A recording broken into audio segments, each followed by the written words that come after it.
लोकसभा में संसद सत्र स्थगित होने के बाद अनौपचारिक चाय बैठक में प्रधानमंत्री नरेंद्र मोदी और कांग्रेस नेता और लोकसभा में नेता विपक्ष राहुल गांधी ने एक दूसरे का अभिवादन किया। इस दौरान राहुल गांधी ने केंद्रीय मंत्री राजनाथ सिंह से यूक्रेन की हालातों के बारे में पूछा, जिस पर रक्षा मंत्री ने कहा कि भारत इस पर कड़ी नजर रख रहा है। जम्मू कश्मीर में आगामी विधानसभा चुनाव को लेकर चर्चाओं का बाजार गर्म है। ऐसे में इस बीच मुख्य चुनाव आयुक्त राजीव कुमार ने कहा कि हम किसी भी ताकतों को चुनाव को पटरियों से उतारने नहीं देंगे। हम जम्मू कश्मीर में जल्द से जल्द चुनाव कराने को लेकर प्रतिबद्ध हैं। हम सुकून के साथ चुनाव संपन्न कराना चाहते हैं। सभी राजनीतिक दल जम्मू कश्मीर में चुनाव को लेकर तैयार हैं। हम भी पूरी तरह तैयार हैं।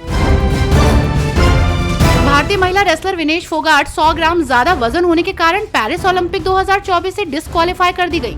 इसके बाद विनेश ने कुश्ती को अलविदा कहा और उन्होंने सिल्वर मेडल के लिए court of arbitration for sports में याचिका दायर की। इस कड़ी में सचिन तेंदुलकर का भी रिएक्शन सामने आया है। सचिन तेंदुलकर ने अपने एक्स पर एक ट्वीट किया, जिसमें उन्होंने कहा, हम सब उम्मीद करते हैं कि विनेश को सिल्वर मेडल मिलना चाहिए। आप नेता संदीप पाठक ने कहा कि मनीष सिसोदिया को जमानत मिलने से मोदी सरकार की तानाशाही की एक्सपायरी डेट की शुरुआत हो चुकी है। जेल से बाहर आकर मनीष सिसोदिया स्वतंत्र रूप से अपना काम कर सकेंगे। उन्होंने कहा कि सुप्रीम कोर्ट ने कोई भी रोक नहीं लगाई है। मनीष सिसोदिया के बाद जल्द ही अरविंद केजरीवाल भी जेल से बाहर आएंगे। उच्चतम न्यायालय ने 11 अगस्त को होने वाली नीट पीजी परीक्षा को स्थगित करने की मांग से संबंधित याचिका शुक्रवार को खारिज कर दी। इसमें दावा किया गया कि अभ्यर्थियों को ऐसे शहर आवंटित किए गए जहां पहुंचना उनके लिए बेहद असुविधाजनक है। कोर्ट ने कहा कि वो 5 छात्रों के लिए 2 लाख छात्रों के करियर को खतरे में नहीं डाल सकते हैं।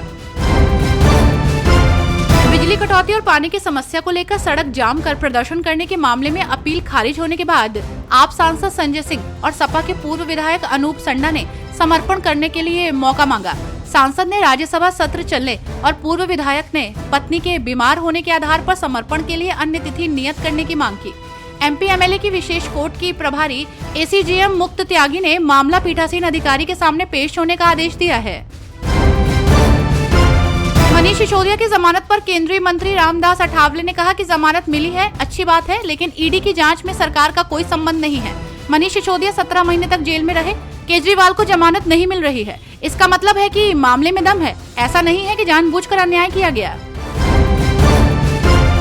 बांग्लादेश हिंसा का मुद्दा लोकसभा में भी उठा। भाजपा सांसद अनुराग ठाकुर ने कांग्रेस पर निशाना साधा।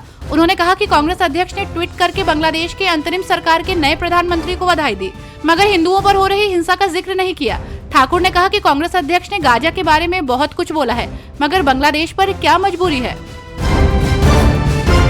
पंजाब हरियाणा हाईकोर्ट ने डेरा प्रमुख गुरमीत राम रहीम को बड़ी राहत दी है। उन्होंने पैरोल और फरलो का निर्णय हरियाणा सरकार पर छोड़ा। हरियाणा सरकार पहले ही डेरा प्रमुख के आचरण को सही बता चुकी है। डेरा प्रमुख ने अतीत में पैरोल या फरलो की छूट का दुरुपयोग नहीं किया है और हमेशा समय रहते आत्मसमर्पण किया है।